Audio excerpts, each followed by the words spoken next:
Dear community, it's Curate Shiloh Sophia here, and I want to invite us into raising our consciousness by choice and going for literally the idea of a 1% increase. And I'm going to share with you one way to raise that 1% increase today. So get a cup of tea and a journal and a state of mind that's ready for change, and let's go in. First, I'm going to offer a little context. And for those of you who don't know me, I am an educator, a healer, a guide, painter, poet. I'm one of those Renaissance women who dabbles in a lot of things, but all of it is designed toward raising consciousness within the community of people who feel called to work with us here. So here's a little context. So I don't think there's any question about what we're facing as a species and a planet, right? You can feel it no matter what side of politics or religion or war or the climate change narrative that you're on. You can feel this quickening. And we often wonder, what can we really do about it? There's a lot of feeling of helplessness. This 1% is going to move you out of helplessness if you choose. One of the issues that we're facing as a species is that we're not evolving quickly enough to know how to navigate the changes that are here right now and on the way. Quite specifically, our bodies are not designed to navigate this level of toxicity, ingesting microplastics, water with chemicals in it. We aren't wired yet for navigating what's happening around us. Our bodies are these amazing filters that can't filter out the data and the actual matter that are coming in and creating blockages. So we need to be collaborative with the realities at hand. Let me just ask you, what is your goal right now? Is your goal to save the planet? Is there a goal to save yourself? For me, while the goal of saving ourselves and the planet is part of the large framework vision, the most immediate vision I have is to catalyze the minds of the people and the hearts of the people in the communities that we can reach, those who are called to it.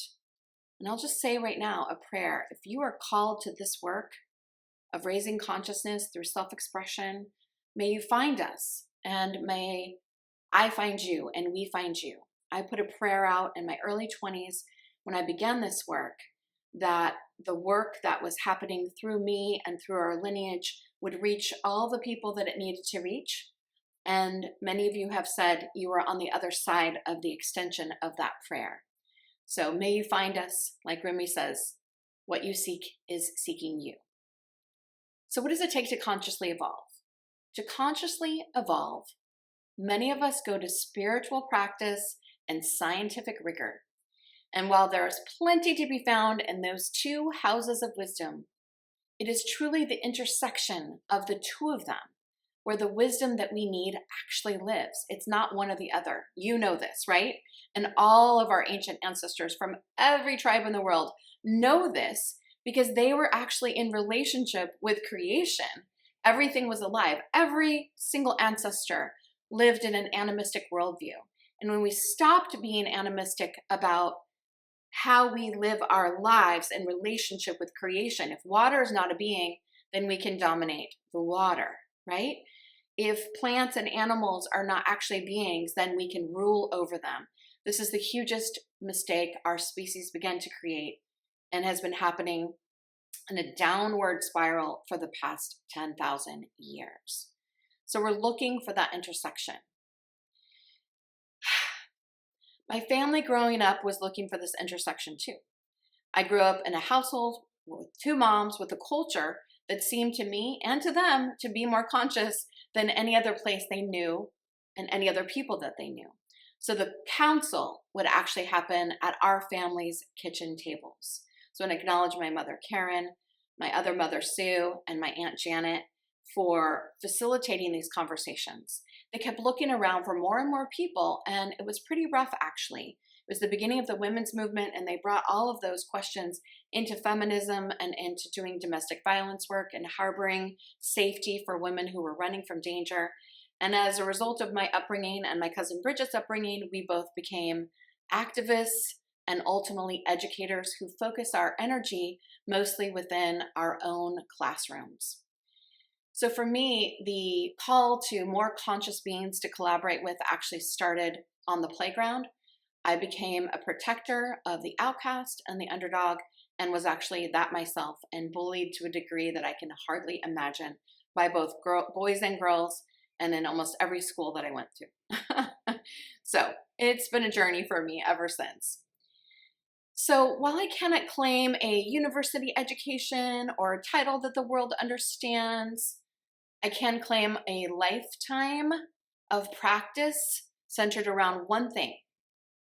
And I've never gotten off of it. I do not have a wide range of knowledge. I've been so fixated on this one thing that came to me as a child in the context of my family, which is how self-expression leads to healing and consciousness. And those three women, Karen, Sue, and Janet, all participated in that exact thing. So I was raised in the high context culture of the cultivation of consciousness through being artists, writers, storytellers, and activists. So there's a little street cred, plus I've been facilitating a community experience for close to 30 years. That's my street cred. Is that workable for you? So I've been doing this my whole life, and the communities and the teachings have risen up around this vision and what we call the intentional creativity lineage. So the wisdom of spirit and science lives inside all of us right now.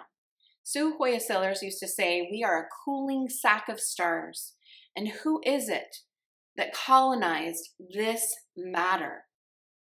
So the call is to identify the who and begin to work with it, right? Who are you, and what is it that you are here to cause and create in the world? Here's the thing. You get to activate your consciousness and begin to curate it by choice. You can, or you don't have to. I have a sign outside the building at Musea Center for Intentional Creativity and Consciousness that says Curating Consciousness. 25,000 cars a day drive by that. That's really my message.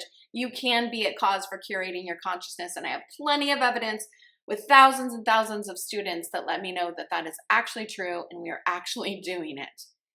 So the thing is, you have a choice to be positive in your capacity for systemic change within and around you, in your body, in your field, and in your communities and families and cultures. I'm gonna take a breath. Sue and my mom, Karen, said this was our choice, our conscious choice, but you had to know that it existed in the first place and that you could absolutely miss it. That it was not destiny with a capital D. It was not karma with a capital K. There were these opportunities available and you could actually miss it. Sometimes we wake up by force. This is often by trauma or a spiritual mountaintop experience. Both of those things are possible, but so many people I talk to, although they've had both, don't integrate it into the level of their consciousness. And now with plant medicine, it's happening more, but it's like there's more that can happen. We don't have to be in reaction to something either fantastic or challenging in order to wake up to our role in creation. It's your choice backed up by real actions in space and time and place, which allows you to activate your collaborative potential with the life force of all creation moving through you. Life force is moving through you. Some call it the unified field, prana, chi. There's names for it in every single culture, kind of almost except for the developed nations, right? Like, what do we call that invisible stuff that is holding everything together, that matrix? Is your body holding itself together, or is the field holding the body together? Einstein says that the particle is governed by the field. So this is the direct quote. The field is the sole governing agency of the particle, okay? The sole governing agency of the particle. I like to think of soul as the one, right? But I also like to think of it as soul, because when you enact a relationship with the field as it relates to the matter-based seeming reality of your body, then it allows for what we think of as soul or your most authentic self to start to come through. So if we can accept that the field governs the body and that your body is happening inside the field, then we come to an awareness that there's a huge part of you that's an invisible self that you think of as identity, as spirit, as soul, sometimes personality. But the reality is we're inhabiting this without really being embodied, but we're not really inhabiting this. And then a lot of spiritual cultures want us to fill this with their beliefs. And then science wants to define what that is, what this is around you, the invisible self. But we actually need to have the invisible self and the visible self aware and collaborating, and the invisible universe and the visible universe collaborating. Here's what science says today. That only 5% is what is visible in the universe. So you are part of that 5%. The 95% is currently invisible to most of us. Just take that in for a moment. 5%, right? It's kind of curious. So we are saying it is your choice, backed up by real actions in space and time, that allows you to collaborate your potential with the life force of all creation moving all through you all the time. You're living in it. Life force is already animating you. The question is if you will allow yourself to be a part of this, to be a collaborator, and then to learn the solutions that are being brought to you through the activation of your consciousness. To create the solutions and to live a life we love, even with the chaos around us, we need humans who are willing to become more conscious by choice and then follow the prompts post-awakening and follow the instructions. So let's begin with this idea of 1% becoming more visible. 1% becoming more visible. In the realm of the athletes, they're looking for like a percent of a percent of a percent to improve. I'm saying if we are at 5%, but we're acting like 5% is the whole thing, and then we're treating the 95% as if it's a no thing, then we're not really in relationship with creation. So you got to choose that 1% in order to engage with creation. It's like turning toward the potential of just knowing it exists. So the beginning of the next percent of 6 is turning toward it and acknowledging that it exists and not acknowledging that it's spiritual and scientific. And by spiritual, I mean we have thoughts about it and stories about it. Ancestors have talked about it. It's connected with any story relationship with the divine, but it's also scientific. So just knowing about it, that there's 95% that you can't see of the universe and potentially 95% of your field that's you, that you can't actually see, but that we can learn to operate with. Knowing about it helps you understand your place in the universe, and it's one of the most logical beginnings to begin negotiating our place in the universe with our own neurological and biological and spiritual and emotional states. We are not just subject to the things happening inside and outside of our body. We get to be collaborators, which allows us to be collaborators with the organism called Earth, which is almost better to think of more than an ecosystem. It's like a living animal. It's a being inside of a cosmos. We think of like Earth and star, and it's not really like that. We are in a star system. We are in a spiral nebula. We are in a Milky Way, and we are the extension of the Big Bang continuing out. Like we're still on that right now, and we could be moving to more consciousness, but most of us are not, or we over spiritually make a meaning about it, and then we start calling it things that are based in beliefs and not based in science and spirit together. We need those to be together.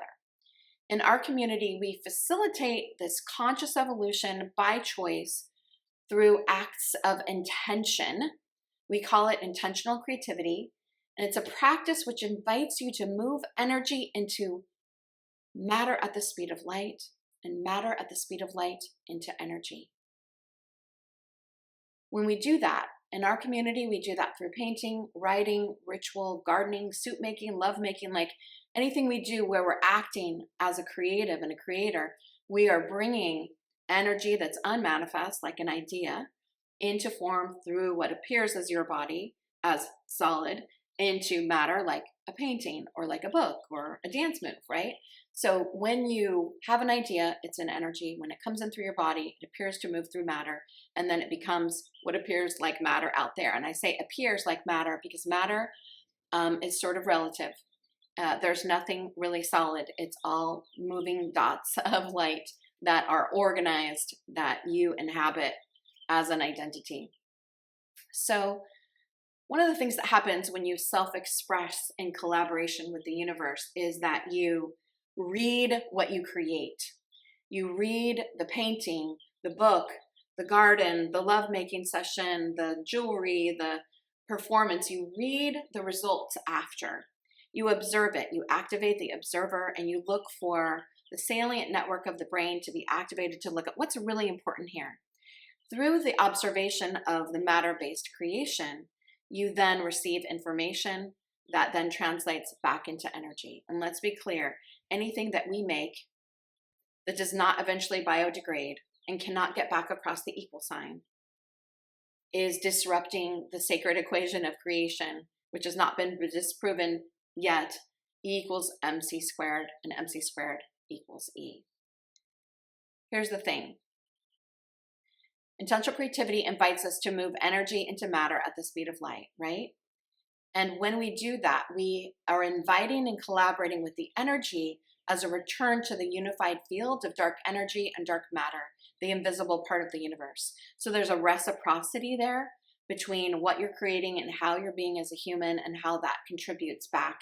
And most of our disease and death and stagnation is a result of stagnation, lack of flow, and inflammation, both in our physical body and our field. And so when energy can't flow, sickness follows, and that's the same across the earth-based world. We need energy to be able to move, or the equation starts to break. I call it broken math. So we can switch our awareness of how we choose to live from the perspective of the math of our part in the creation, seeing your invisible self as your visible self, as real as your visible self, is just the beginning to lean toward the 1% of awareness that leads to consciousness raising. So that means that this self, occurring as matter, occurring as particle, a cooling sack of stars, created, held in by this boundary of skin, suspended by this field around you, that is as real as the field around you. Some say 10 to 15 feet out around you. Those who can see say it's 10 to 15 feet. Science says it's at least 10 feet. It's all around you. That this part of you, where you are inside of consciousness itself, but everything around you is you, right? And your bubble interacts with all these other people's bubbles and all these other energies. You walk up to a tree or a horse or a dog, you are in a shared bubble of the field. And your heart has the hugest electromagnetic field of the whole body. So your heart is actually extending out into that field. So can you begin to see the invisible self around you as real as the visible self here?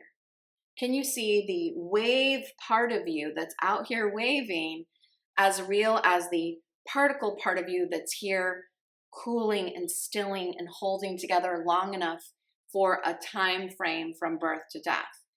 Sue used to call dying accelerating and aging, accelerating into your future, because you are on a journey. Even stars have a life cycle. Everything has a life cycle because we're all in the math equation of E equals mc squared, at least here on the planet.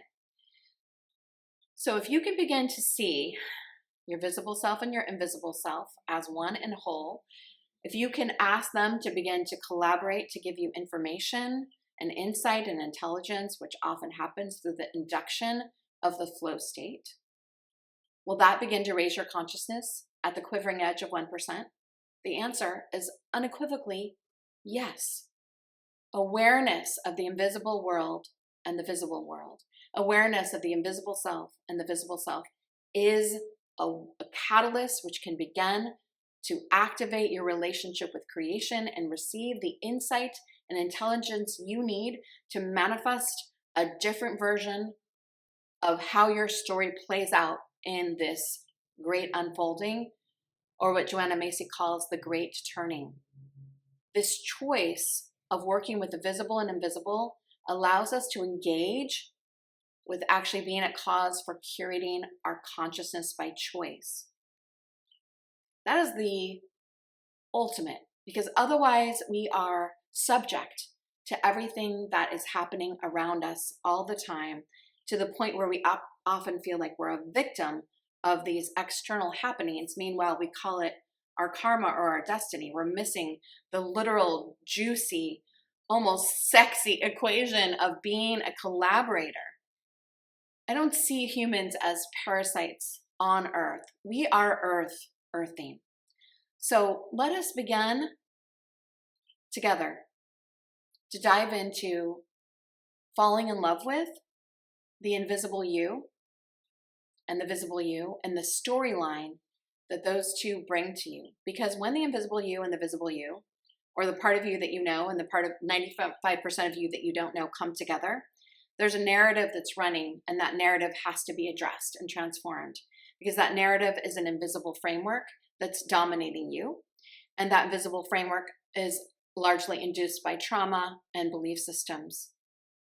There is something so sacred and so pure about the confluence of spirit and science and soma, your physical body. And that's what we're all about here. And so we invite you to engage with us and see what it is that you feel you are called to when you raise your consciousness by just 1% of 1% of 1%.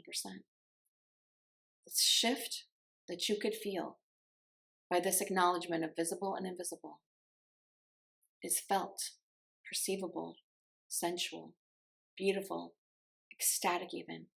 So let us journey together into ecstasy, even in the midst of chaos. Shall we? I'll see you there.